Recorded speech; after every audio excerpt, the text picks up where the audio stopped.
Hi, everyone. I'm just going to give everyone just a few more seconds to log in and we'll get started shortly.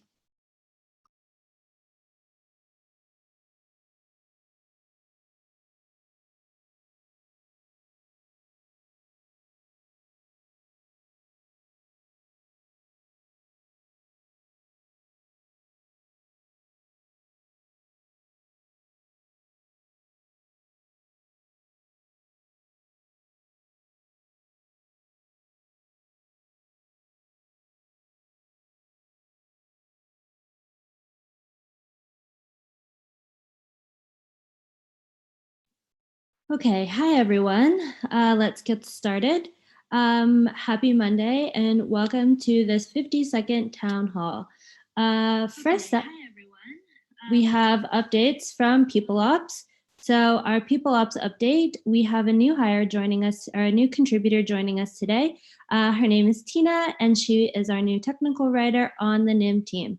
So everyone, please make sure that you give a warm welcome to Tina. Up next, we have an update on hiring, and this will be given from Shiraz. However, I think Shiraz just needs maybe 1 minute to, here we go. Hey, Shiraz, can you hear me?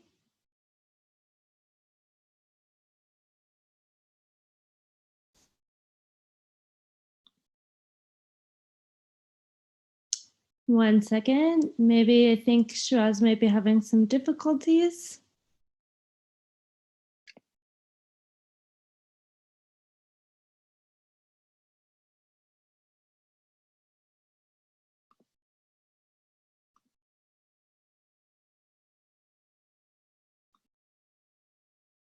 Shiraz, can you hear me?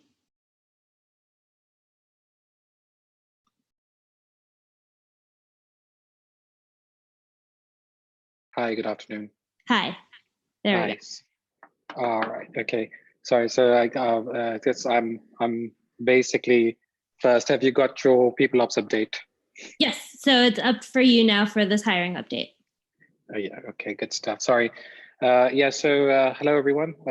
This is my first town hall as being the presenting one. I've been the observer, so just bear with me if I go with a few of the starters. I'm presenting the hiring steps at status. Thought it'd be beneficial for all the external parties, external contributors, as well as internal contributors to understand what the steps are. Next slide, please.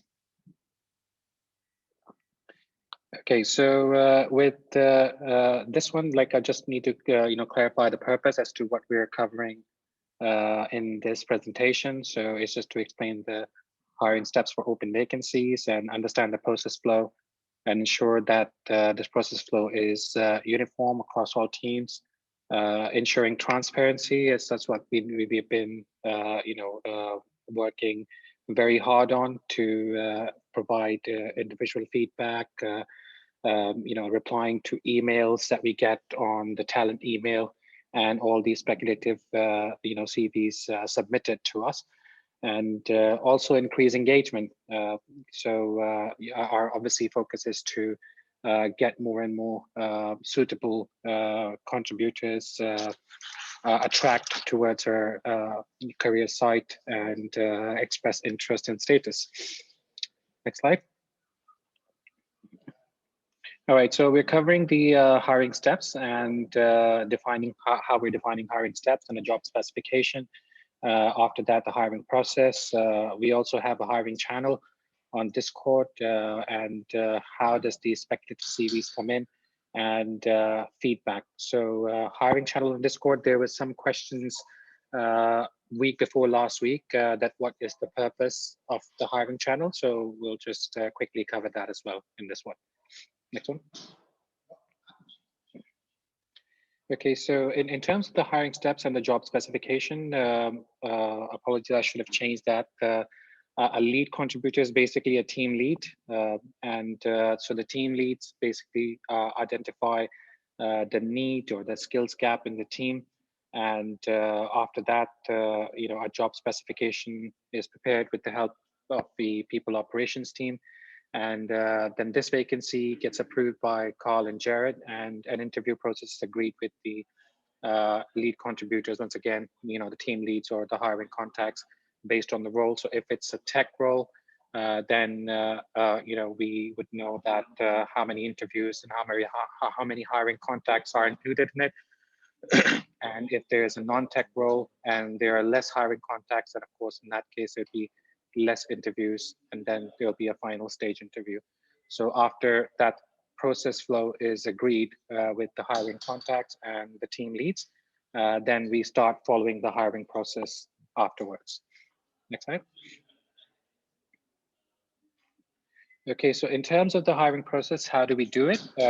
We use an applicant tracking system to advertise the vacancy on our career sites and on external job sites. So external job sites, there is a long list such as Crypto Job List, there is Angel List, there is Indeed, and there are a bunch of other social media avenues to which our applicant tracking system pushes the advertisement out to.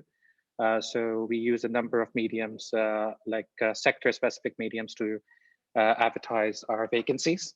And then there is an initial applicant assessment of relevant skills and experience for that advertised position. So that is done at the recruiter stage, which is, for example, myself and any other member of the team who is the responsible individual for that vacancy's initial screening.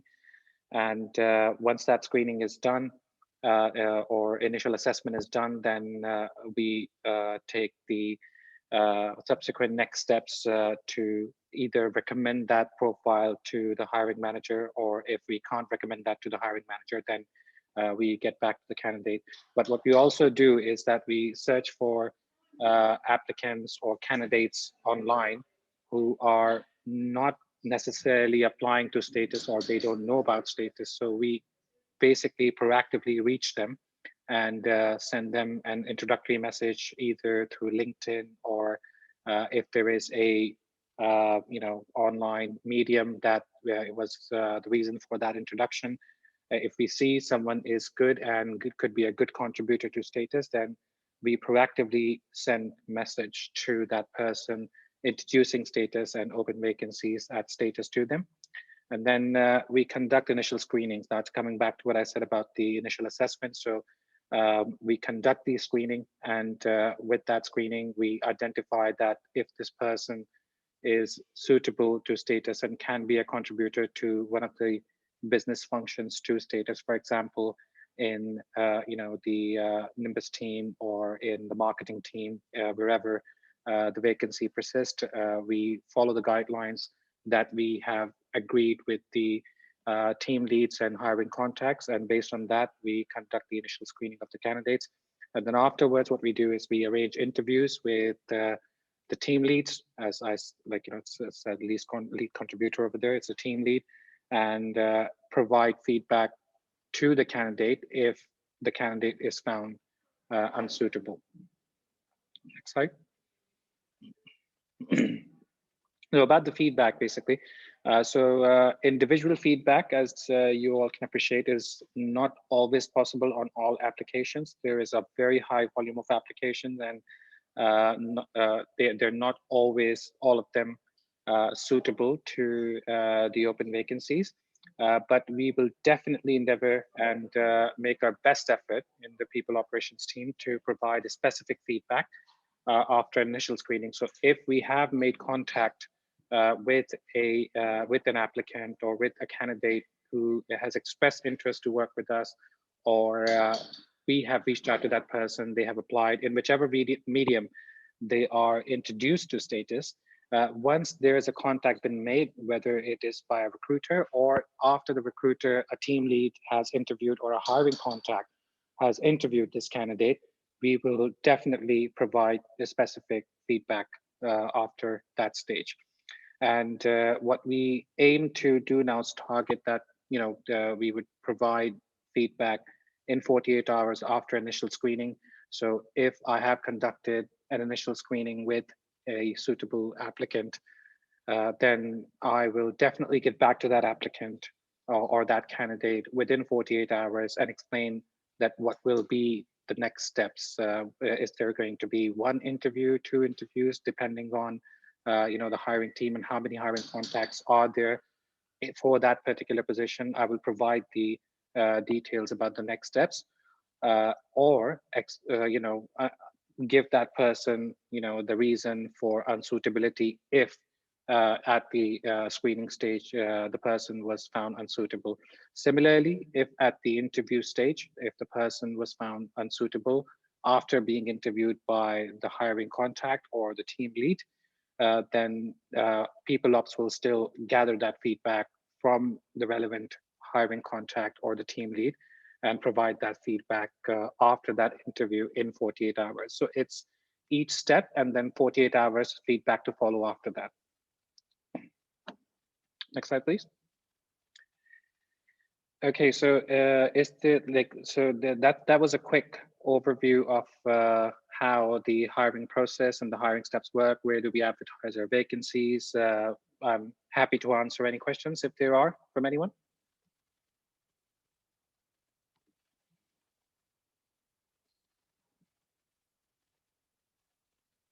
Doesn't look like it. Okay, all right, no worries. So thank you very much. And yeah, let's move on to the next one. Thanks a lot for your help, Rajani. Yeah, thanks, Shiraz. Great presentation, very informative. Next up, we have a core update, and this will be given from Andre. Good morning, everyone. Good morning. Just move over next slide. Yeah, so a couple things to talk about today. First and foremost, V1, we're really proud of the team, the work that the team did.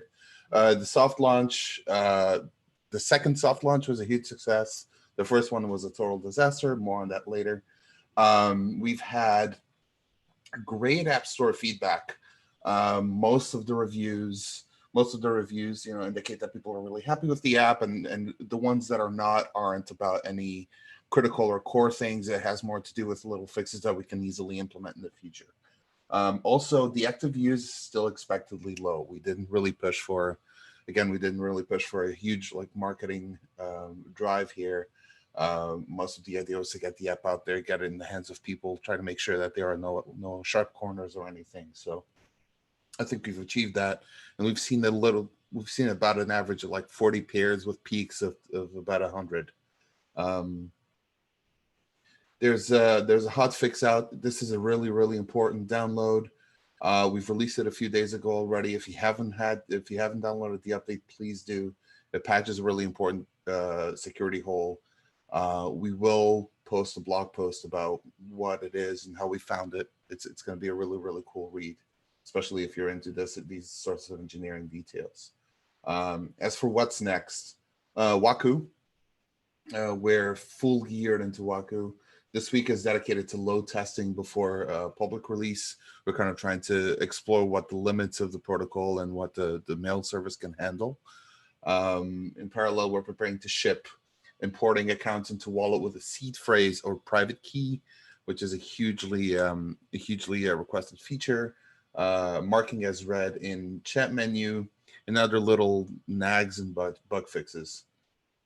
On a feature track and in progress, we're going to be working on an RFC for a status starter back.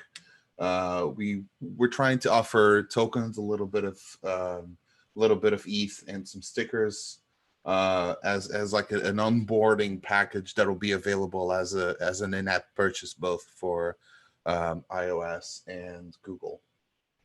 Also for future things that we want to get going. We want to fix group chat. This was a big thing that was missing on V1, but people have been asking for. And finally, last but not least, Keycard integration. Cool, thank you. All right, up next we have, security and infra, and I believe just an update from Jakob.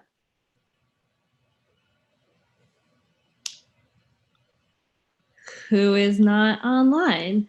So I am actually just going to share his slide, and then I'll ping him and see if he will want to present. So we'll come right back to it.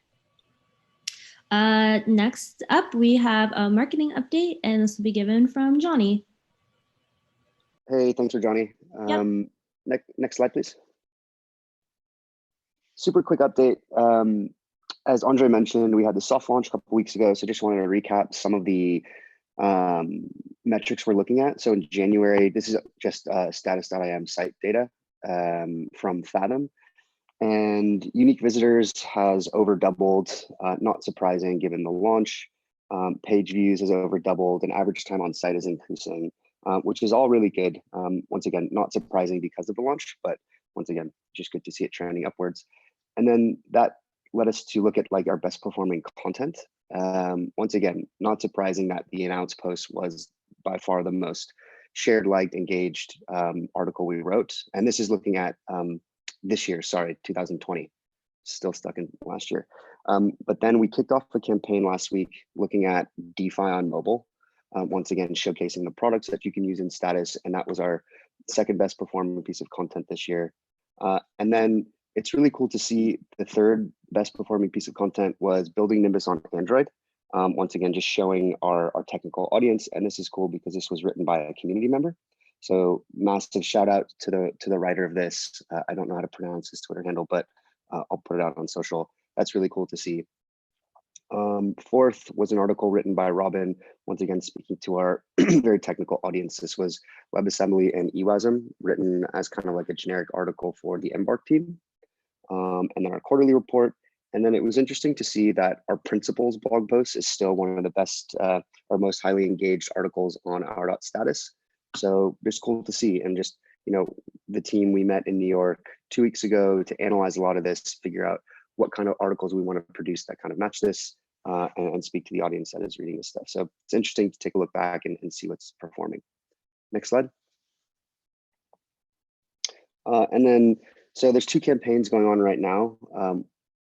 Once again, as Andre mentioned, this is all owned content right now, waiting until Waku for a larger marketing push. So everything is going to be on our channels. We've got a sticker market competition in partnership with Pictosis, ENS, OpenSea, and Meme Factory. Some really interesting sticker packs have come through, and the point of this is to engage, you know, like the more NFT and art community, and also, you know, populate the sticker market. And we've seen some cool stuff so far. And then second is once again a mobile on DeFi campaign, showcasing the different DeFi products you can use in status, and kind of just tapping into a trend in the industry right now. So cool to see, and keep a lookout for the rest of the content in these campaigns. That's it. Thanks. Cool. Thanks, Johnny. We will be jumping now to Keycard with an update from Guy Louis. Yeah, hi everyone. This is going to be super quick. Can you jump to the next slide, please? Yeah, just want to keep you updated with what's going on with Keycard and what the next steps are. So as you know, Keycard was not launched with Status V1. We need two things to launch Keycard. We need a new production batch of keycards with the latest generation of cards that's solving the tearing issue that we had. And we need to fix a couple of blockers in the status integration. So this batch of new cards, we've secured it. It's going to be 1,000 cards, and we're going to get it by the end of March. So these are GCOP 4 cards from NXP. And we had a stock of 8,000 cards from the former generation, and it's going to be replaced for free by this new generation. So that's progressing well, and that's secured. Core team is working on the status integration, fixing blockers and a couple of high priority items. Thanks especially to Roman, Jorge, and Vitaly about that. And Jorge has worked on an improvement of the user experience when you're tapping a card with status. So this design work was done by Andre, and Jorge is implementing that. And last thing about payment scenarios, we've got our demo ready. Andrea and Michele have worked very hard on that. So the demo is ready, it's deployed. We're going to have a discussion tomorrow to see how to share that with you guys so that you can see what it does and try it yourselves to put that in a well, more user-friendly shape. And that's what I wanted to say for today. Great, thanks, Guy-Louis. So that actually ends our town hall today. Jakob is actually unable to join us, so I will leave it for any questions. And I'll stop the stream. Oops.